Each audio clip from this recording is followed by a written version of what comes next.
Guys మన దగ్గర Honda amaze వచ్చింది. బండి ప్రాబ్లం వచ్చేసి ఈ లైట్ వస్తుంది, PGM FI లైట్ వస్తుంది.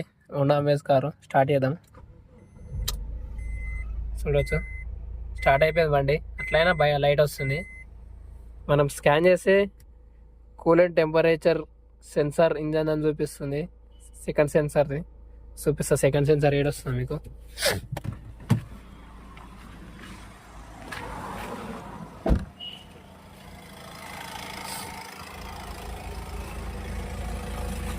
మొత్తం బండి కింద వస్తుంది సెకండ్ సెన్సార్.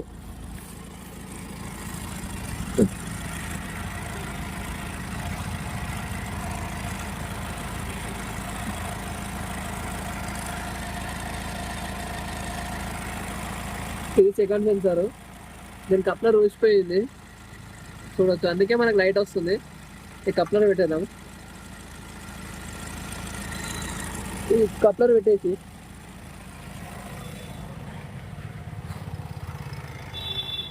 క్లియర్ చేసేద్దాం.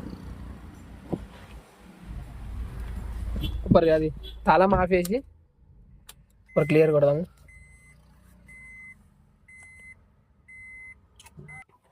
ఇప్పుడు క్లియర్ చేద్దాం. ఇది